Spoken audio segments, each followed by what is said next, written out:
आज का वचन आपके लिए। आज का वचन आपके लिए। अब बोलो बोलो, आज का वचन आज मेरे लिए, मेरे लिए। लिए। ना एक बार अपनी आंखें बंद करें और प्रार्थना करें। पवित्र आत्मा, मैं आपका धन्यवाद करती हूँ। पिता, हम आप प्रार्थना करते हैं प्रभु। आज मैं प्रार्थना करती हूँ सभी लोगों के लिए प्रभु, इनके कान प्रभु आज के वचन को सुनने के लिए तैयार हो जाए प्रभु। इनके कान प्रभु आज के वचन को सुनने के लिए तैयार हो जाए प्रभु। इनका हृदय प्रभु आज के वचन को ग्रहण करने के लिए तैयार हो जाए। पवित्र आत्मा, आज आप इनके मनों में काम करें, आज आप इनके जीवनों में काम करें। पवित्र आत्मा, इनके शरीर, प्राण और आत्मा पर, इनकी सोचों पर, इनके विचारों पर, इनके ख्यालों पर पवित्र आत्मा आप कब्जा कर दीजिए। पवित्र आत्मा, आपको पूरी आजादी है यीशु, आपको पूरी आजादी है। इस जगह में आपको पूरी आजादी है यीशु। आप जो चाहते हैं आज यहाँ पर वही होने पाए। आज जो आप चाहते हैं पवित्र आत्मा वही यहाँ पर होने पाए, यीशु के नाम में, आमीन। Hallelujah, hallelujah. आज का वचन हमारे जीवन में बहुत अद्भुत रीति से काम करेगा। क्या विश्वास करते हैं? क्या विश्वास करते हैं? आमीन। देखिए, एक चीज मैं आपको बताना चाहती हूँ। जब हमने पहली बार प्रभु को जाना तो आपके जीवन में कोई चमत्कार हुआ होगा, कोई चंगाई हुई होगी, कोई तो छुटकारा हुआ होगा जिसके कारण हम यीशु के पीछे चलने लगे। जब आपके जीवन में पहली बार कोई चमत्कार हुआ, कोई छुटकारा हुआ, कुछ भी हुआ, उसके द्वारा हम क्या आ गए? यीशु के पास आ गए। करीब नहीं, यीशु के पास आ गए। हम यीशु को जानने लगे। पर आपको पता है, उस यीशु के पास आने के बाद, यीशु में बने रहने के लिए, यीशु के करीब बने रहने के लिए, उस रिश्ते में चलने के लिए आपको वचन की जरूरत है। जब पहली बार आपके जीवन में कोई चमत्कार, कोई छुटकारा हुआ, हाँ अच्छी बात है, वो हुआ। वो इसलिए हुआ ताकि आप प्रभु को जान जाएं। वो इसलिए हुआ ताकि आप प्रभु के पास आ जाएं, ताकि आप प्रभु को समझने लग जाएं। पर वो जो चंगाई हुई थी, जो छुटकारा हुआ था, उस छुटकारे के द्वारा अब आप यीशु के करीब नहीं पहुंच सकते। यीशु के करीब पहुंचने के लिए, यीशु को जानने के लिए, यीशु में बने रहने के लिए अब आपको वचन की जरूरत है। आपको पता, बहुत सारे लोग हैं जो कलीसिया में आते हैं, पर आने के बावजूद भी वो वचन से चूक जाते हैं। वो कलीसिया में आते तो हैं, वो बैठते तो, वो सुनते तो हैं, पर सुनने के बाद भी वो वचन से चूक जाते हैं। क्यों?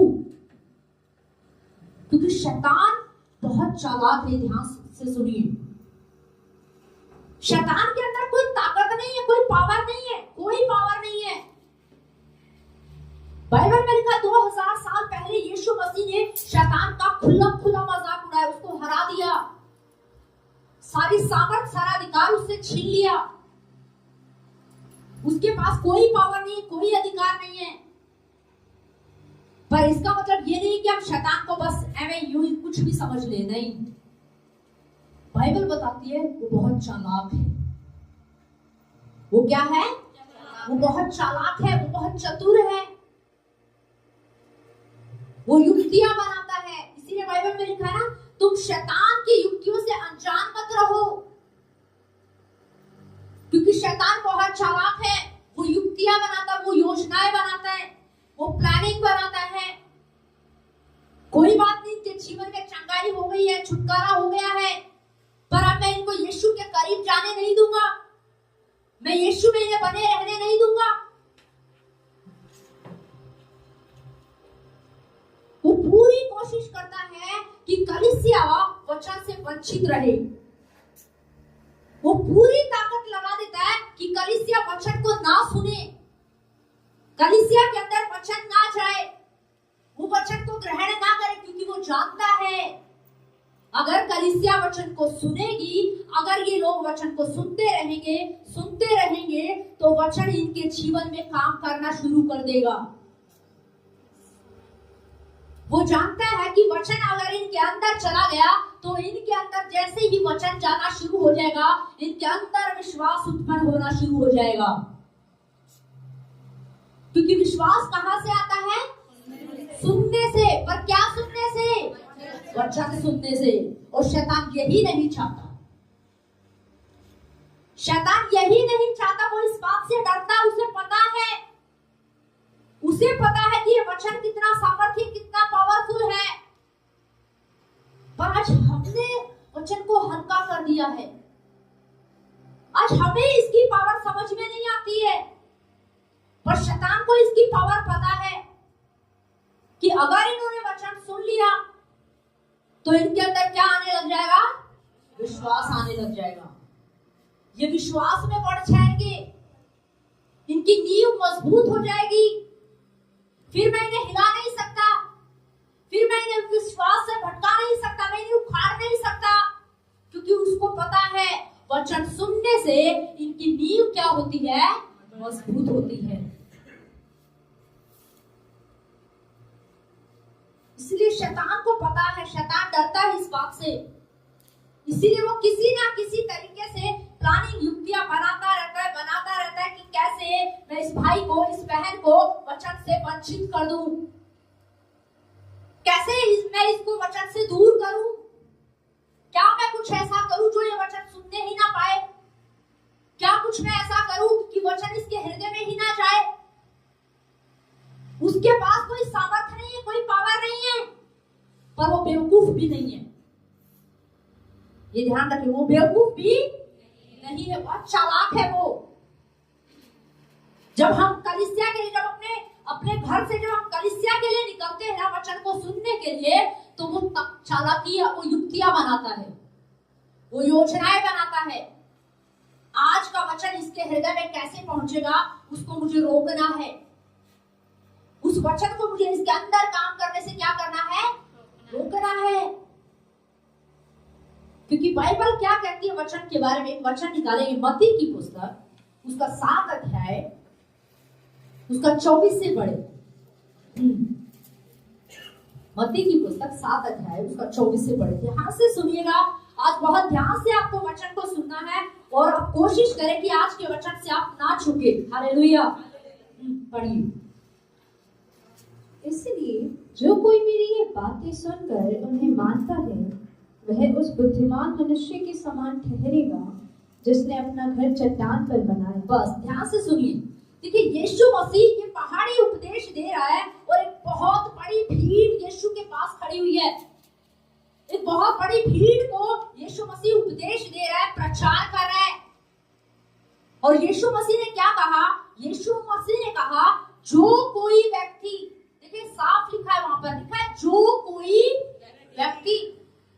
यीशु मसीह ने वहां ये नहीं कहा सिर्फ अमीर लोग, यीशु ने ये नहीं कहा कि सिर्फ गरीब लोग, यीशु ने ये नहीं कहा कि पढ़े लिखे, यीशु ने ये नहीं कहा कि अनपढ़ लोग, नहीं, लिखा है जो कोई व्यक्ति। वहां पर लिखा है जो कोई व्यक्ति मेरी बातों को सुनकर क्या करता है? मेरी बातों को क्या करता है? सुनकर उन्हें मानता है, वो उस बुद्धिमान मनुष्य के समान है। किसके समान है? बुद्धिमान मनुष्य के समान है। ध्यान से सुनिए, आज आप पवित्र आत्मा से अंदर अंदर प्रार्थना करते रहे कि ये वचन है आपके जीवन में 100 गुना फल लेकर आए। क्योंकि मैं आपको बता दूं, आपका चमत्कार, आपकी आशीष, आपका छुटकारा, आपकी ब्लेसिंग वचन के अंदर है। हालेलुया। वचन से बाहर कुछ भी नहीं है। परमेश्वर भी जब कुछ करेगा तो वो वचन से करता है। जब आप प्रार्थना कर रहे हैं तो आप परमेश्वर के सामने अपनी बातों को रख रहे हैं, पर जब आप वचन को पढ़ते हैं या वचन को सुनते हैं तो परमेश्वर आपसे बात कर रहा है। हालेलुया। जब हम प्रार्थना कर रहे होते तो हम परमेश्वर के सामने क्या करते हैं? अपनी बातों को रखते हैं, सिर्फ हम ही बोलते हैं वहां पर परमेश्वर की हम नहीं सुनते हैं। पर परमेश्वर की बात कैसे होती है? परमेश्वर हमसे बात कैसे करता है? इस वचन के द्वारा। और हमारा विश्वास कैसे बढ़ेगा? इस वचन के द्वारा। इसीलिए यीशु मसीह ने कहा, जो कोई ये मेरी बातें सुनता है और सुनकर उन्हें मानता है, लिखा है वो बुद्धिमान व्यक्ति है। ये बहुत बड़ी बात है जो यीशु मसीह कह रहा है। कह रहा है जो मेरी बातें सुनता है, जो मेरे वचन को एवरी संडे जाकर सुनता है या फ्राइडे को भी सुनता है और उन्हें मानता है, वो किसके समान है? बुद्धिमान व्यक्ति। और आगे बाइबल में लिखा है, पर जो कोई मेरी बातें सुनकर उन्हें नहीं मानता, क्या नहीं करता? उन्हें नहीं मानता, वो मूर्ख है। वहां पे साफ लिखा, पढ़िए जरा अभी क्या लिखा है। और मेरी बरसा और बाढ़ी आई और आंधियां चली और उस घर से टकराई, फिर भी वह नहीं गिरा, क्योंकि उसकी नींव चट्टान पर डाली गई। आगे, परंतु जो कोई ये मेरी बातें सुनता है और उन पर नहीं चलता, वह उस निर्बुद्धि मनुष्य के समान ठहरेगा। वह उस निर्बुद्धि के समान है, अर्थात उस मूर्ख व्यक्ति के समान है जिसने अपना घर बालू पर बनाया। जिसने अपना घर बालू पर बनाया, रेत पर बनाया। आपने कभी देखा है या जब आपने कभी किया, जब आप छोटे थे बचपन में, आप कहीं खेलने जाते थे और मिट्टी में ऐसे पैर लगा के आप घर बनाते थे? कभी बनाया किसी ने? मैंने बनाया है। लेकिन वो 5 मिनट के बाद हवा चली तो वो रेत क्या हो जाता था? उड़ जाता था। क्योंकि रेत के ऊपर हमने क्या बनाया है? घर बनाया है। किसके ऊपर बनाया है? रेत के ऊपर बनाया है। और लिखा है, जिस व्यक्ति ने रेत के ऊपर अपना घर बनाया, आंधी चली, तूफान आया, बारिश आई और वो घर क्या हो गया? ढह गया। पर बुद्धिमान है वो व्यक्ति जिसने अपना घर वचन पर बनाया है। बुद्धिमान है वो व्यक्ति जिसने अपना घर, जिसने अपनी नींव यीशु मसीह पर डाली है। अपनी नींव चट्टान पर डाली। वो चट्टान क्या है? वो यीशु मसीह का वचन है। और लिखा, जिसने अपनी नींव चट्टान पर डाली है, वचन पर डाली है, आंधी आई, बारिश आई, तूफान आया, सब कुछ हुआ, पर वो घर क्या रहा? टिका रहा। वो घर गिरा नहीं। वो गिरा नहीं, क्योंकि उसकी नींव कहां पर थी? वचन पर। यीशु मसीह कह रहा है, जो मेरी बातें सुनकर इन्हें मानता है, वो बुद्धिमान व्यक्ति है।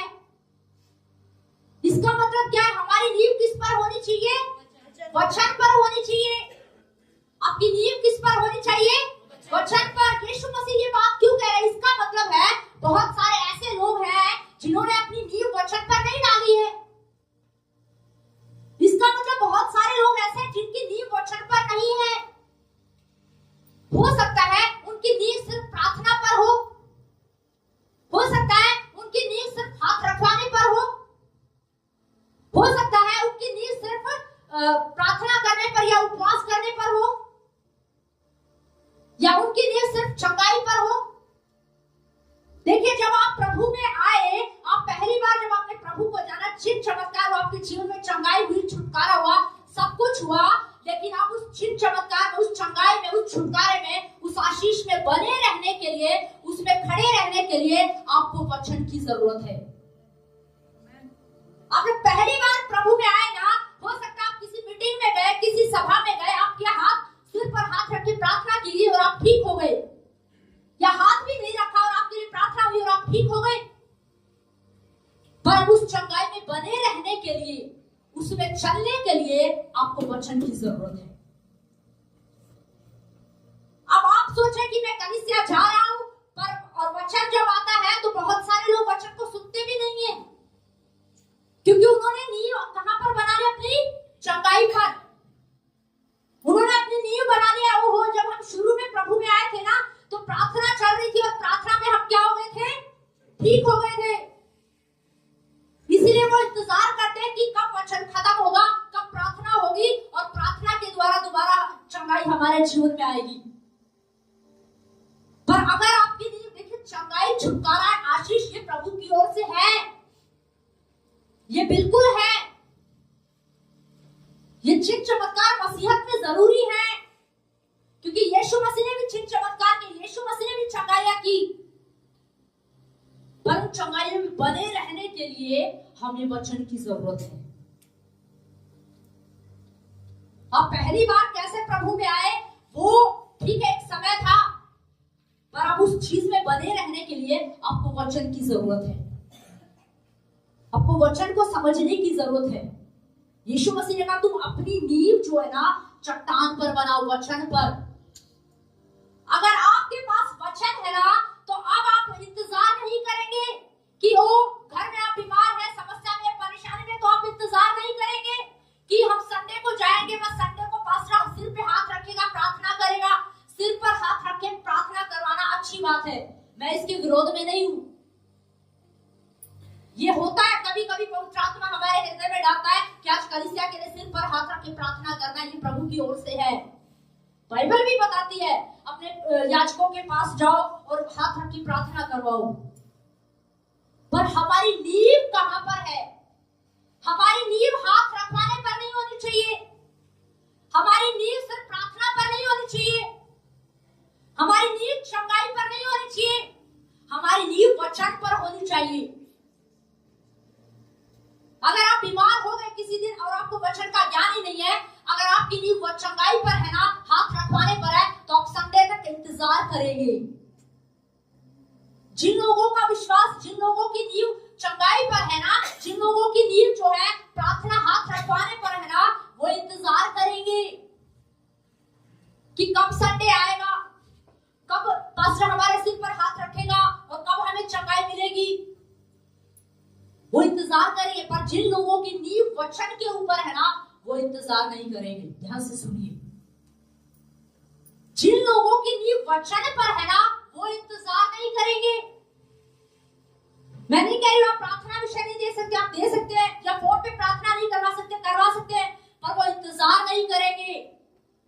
जिनकी नींव वचन पर है, उन्हें पता है कि यीशु मसीह के कोड़े खाने से मैं चंगा हो चुका हूं। Hallelujah, hallelujah. अगर निर्बलता, डिप्रेशन, टेंशन आपको सता है, तो वो इंतजार नहीं करेंगे कि कब हम पास्टर से मिलेंगे, कब हम पास्टर से प्रार्थना करवाएंगे, कब हम अपना दुखड़ा रोएंगे। अगर आपकी नींव वचन पर है, तो आप वचन से घोषणा करेंगे और आप कहेंगे मेरा परमेश्वर सामर्थी परमेश्वर है। हालेलुया। और वो मुझे सारी चीजों से बाहर निकाल लाएगा। आमीन, आमीन। पर ये कौन लोग कर सकते हैं? जिनकी नींव वचन पर है। अगर आपकी नींव वचन पर है ना, तो आप नहीं सोचेंगे मेरे बच्चे कैसे सुधरेंगे। पास्टर मेरे बच्चों के सिर पर हर संडे आते हैं और हाथ रख के प्रार्थना कर दो मेरा बच्चा बदल जाए, मेरा बच्चा बदल जाए। बाइबल कहती है अगर आपकी नींव वचन पर है, तो आप इस बात को बोलेंगे मेरे बच्चे यहोवा के सिखलाए होंगे। हालेलुया। मेरे बच्चे यहोवा के सिखलाए होंगे। हालेलुया। आप नहीं रोएंगे अरे मेरे बच्चों के पास बुद्धि नहीं है, इनमें कोई ज्ञान नहीं है, इनमें कोई समझ नहीं है। अगर आपकी नींव वचन पर होगी, तो आप कहेंगे परमेश्वर अपने लोगों को, अपने बच्चों को यूं ही बुद्धि प्रदान करता है। हालेलुया। जब हम उससे मांगेंगे तो परमेश्वर बुद्धि देने वाला परमेश्वर। आमीन, आमीन। जब आप घटी में होंगे तो आप इंतजार नहीं करेंगे, संडे का इंतजार नहीं करेंगे। आप संडे का इंतजार हमें करना है वचन को सीखने के लिए कि आज का वचन मेरे लिए क्या है। संडे का इंतजार हम इसलिए नहीं करेंगे कि पास्टर से प्रार्थना करवानी है, बल्कि संडे का इंतजार हमें इसलिए करना चाहिए कि इस संडे का वचन मेरे लिए क्या है। हालेलुया। इस संडे जो वचन बोला जाएगा वो मेरे लिए है, हम इस बात के लिए इंतजार करेंगे। शैतान बहुत चालाक है और उसने लोगों को भटकाया हुआ है, वो भटका रखा है उसने, और कुछ नहीं किया। युक्तियां बना रहा है वो कि लोगों को वचन से कैसे दूर रखना है, और वो ट्रिक अपनाता रहता है, बस वही चीजें करता है वो, और कुछ नहीं करता है। यीशु मसीह ने कहा बुद्धिमान है वो व्यक्ति जो वचन को सुनता है, पर खाली सुनना नहीं है, लिखा जो सुनकर उन्हें क्या करता है, मानता है, उन पर चलता है, वो क्या है, बुद्धिमान है।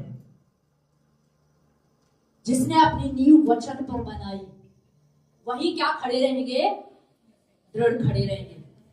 वो नहीं चिल्लाएंगे अरे मेरे बच्चों को बुद्धि कैसे मिलेगी, मेरे बच्चों के मेरा बिजनेस कैसे चलेगा, मुझे अच्छी नौकरी कैसे मिलेगी, मुझे अच्छी पत्नी कैसे मिलेगी, मुझे अच्छे बच्चे कैसे मिलेंगे। बाइबल बताती है यहोवा का भय मानने वालों को परमेश्वर भली स्त्री प्रदान करता। Hallelujah, hallelujah. बाइबल बताती है घर का फल यहोवा की ओर से है। आमीन।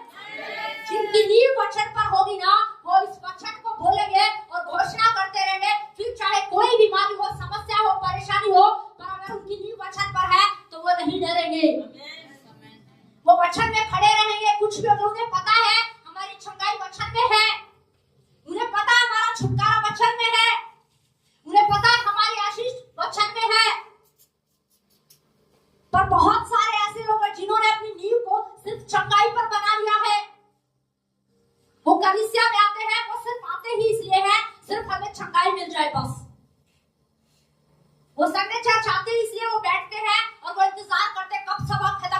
पास्टर प्रार्थना करेगा, कब पास्टर बोलेगा कि आ गया और तुम्हारे सिर पे हाथ रख के प्रार्थना करनी है।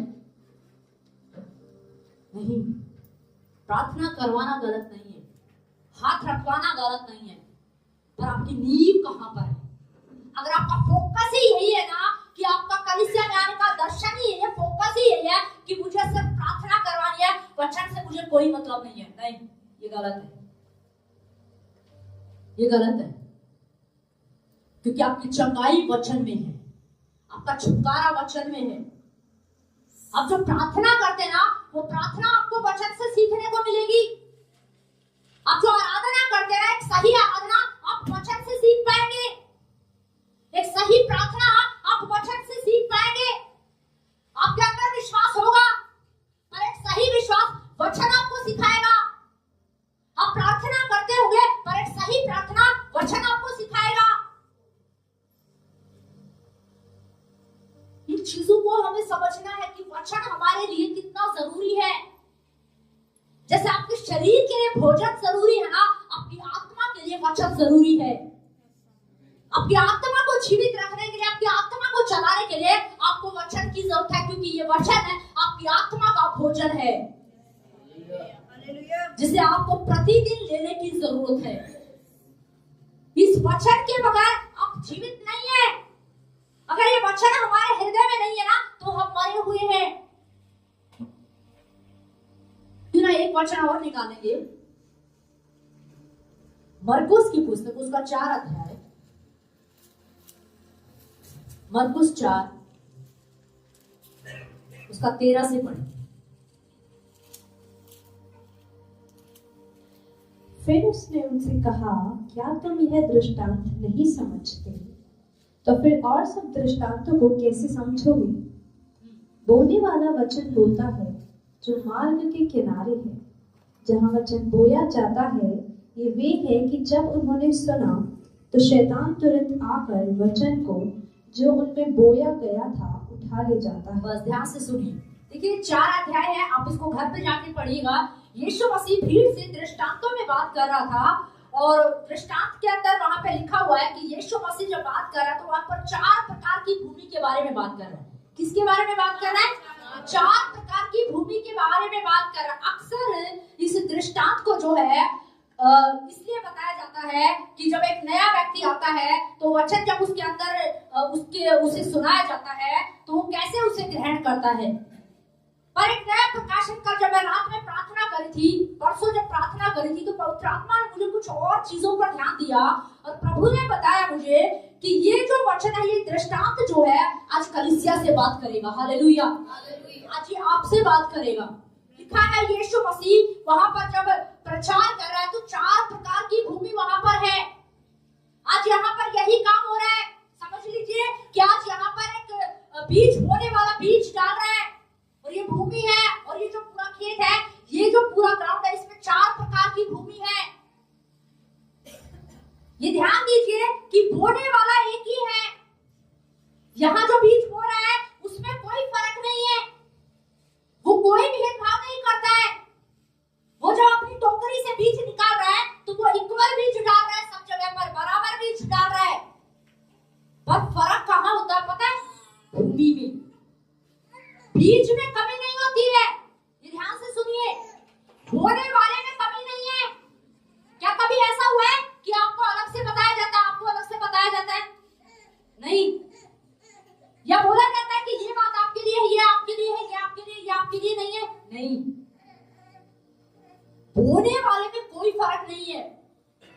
बोने वाला कोई भेदभाव नहीं करता है, बीज में कोई कमी नहीं है। पर भूमि जब वो बीज आता है, उस बीज को कैसे ग्रहण करती है, ये भूमि को तय करना है। ये भूमि तय करती है कि वो उस बीज को कैसे ले रही है। बाइबल में लिखा है बीज बोने वाला बीज बोने निकला, और कुछ बीज कहां पर गिरे, पढ़िए जरा दोबारा। वैसे ही जो पथरीली भूमि पर बोए जाते हैं, ये वे हैं जो वचन को सुनकर तुरंत आनंद से ग्रहण कर लेते हैं। किनारे पर शुरू से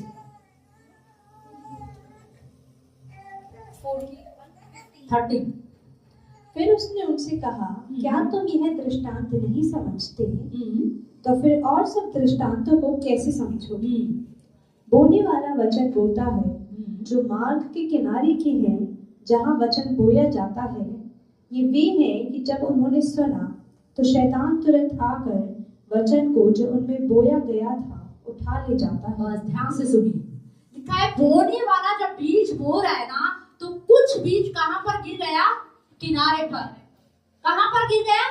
कुछ बीज किनारे पर गिर गया, और लिखा है उस किनारे पर से पक्षी तुरंत आए, शैतान तुरंत आया और तुरंत उस बीज को क्या कर ले गया? उठा ले गया, चुरा ले गया। शैतान बहुत चालाक है, ध्यान दीजिए। आप वचन के प्रति गंभीर नहीं होते हैं, आप वचन के प्रति सीरियस नहीं होते, पर जब वचन चल रहा होता तो शैतान चौकन्ना होता है। जबकि कलीसिया को चौकन्ना होना चाहिए जब वचन आ रहा है, जब वचन बोया जा रहा है, जब वचन बोला जा रहा है, तो कलीसिया को चौकन्ना होना चाहिए कि आज का वचन मेरे लिए है, ये मुझसे कैसे बात कर रहा है, मुझे पूरे ध्यान से इसको सुनना है, पूरा चौकस होके। पर कलीसिया चौकस नहीं होती है, पर शैतान पूरा चौकस होता है, वो पूरी तैयारी के साथ बैठा होता है।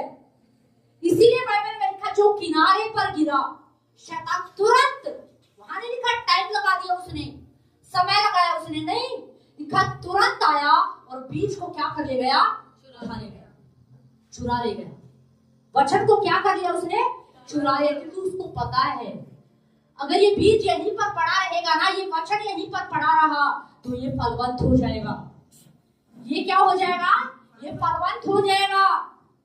ये बीज, ये वचन अगर इनके हृदय में बना रहा, पड़ा रहा ना, तो ये फल लाने लग जाएगा, इनके अंदर विश्वास उत्पन्न हो जाएगा, इनकी नींव मजबूत हो जाएगी, फिर मैं इन्हें हिला नहीं सकता। लिखा कुछ बीज कहां पर गिरे? किनारे पर, और शैतान तुरंत आके चुग ले जाता है। क्यों चुग ले जाता है पता है? आज कई बार ऐसा ही होता है, कलीसिया में लोग वचन सुनने के लिए आते हैं। आपको पता है बहुत सारे लोग वचन से चूक जाते हैं। जब वो वर्शिप कर रहे होते हैं ना, आराधना करते, वर्शिप करना अच्छा है, आराधना करना अच्छा है, मुझे बहुत अच्छा लगता है, पर एक सही आराधना मैं आपको बता दूं वचन के बिना अधूरी है। एक सही आराधना, एक सही वर्शिप वचन के बिना क्या है? अधूरी है। इसलिए हमें वचन क्या है हमारे लिए जरूरी है। कुछ लोग वचन के दौरान चूक जाते हैं। क्यों चूक जाते हैं? बहुत सारे लोगों को नींद आने लगती है।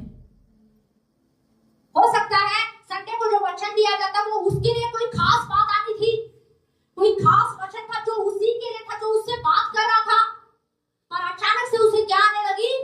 नींद आने लगी, और शैतान तुरंत उस वचन को क्या कर लेता है? चुरा लेता है। कुछ लोगों का ध्यान इधर उधर होता है, वो वचन को सुनने में उनका ध्यान नहीं होता है, वो इधर देख रहे होते हैं, फिर उनको अचानक से ख्याल आता, अरे मेरी फ्रेंड आज क्या कह के आई है।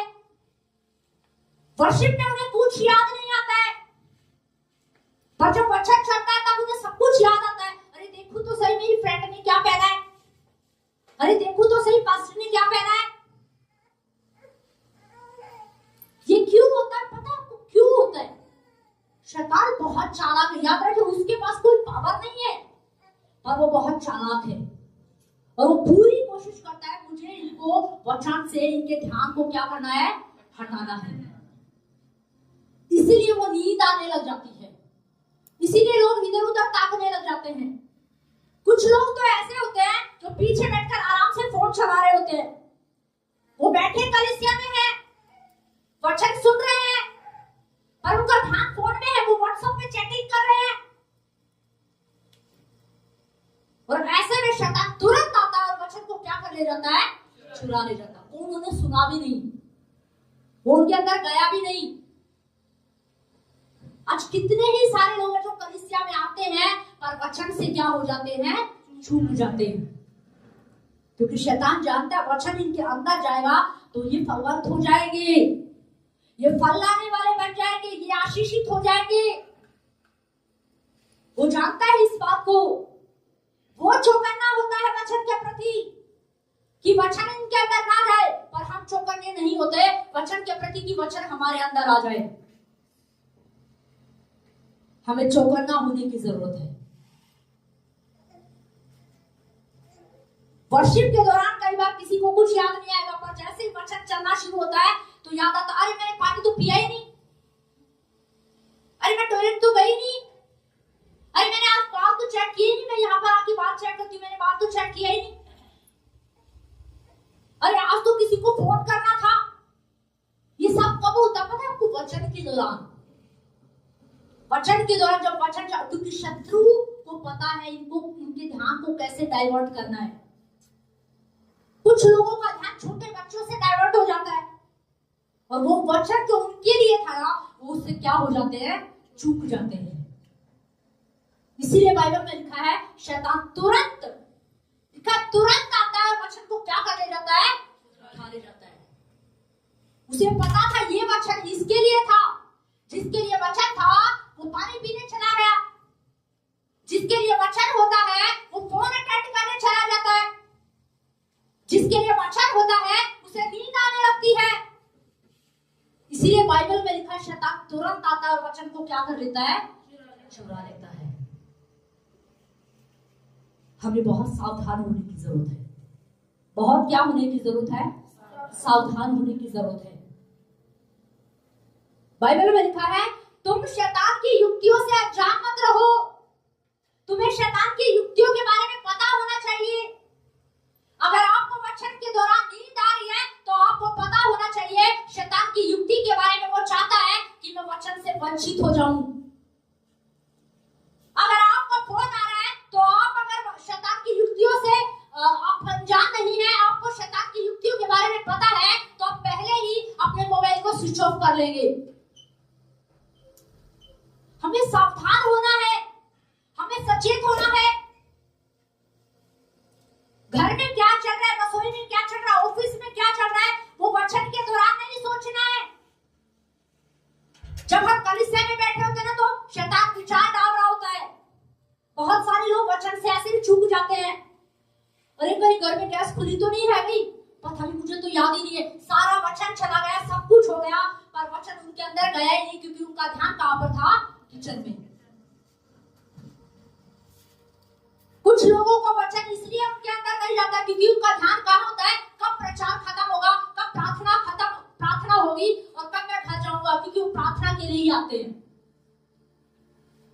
ध्यान दीजिए, मैं प्रार्थना के विरोध में नहीं हूं, प्रार्थना करने के खिलाफ नहीं, प्रार्थना करवानी है, पर एक प्रार्थना, सही प्रार्थना भी जो है ना वचन से सीख पाओगे।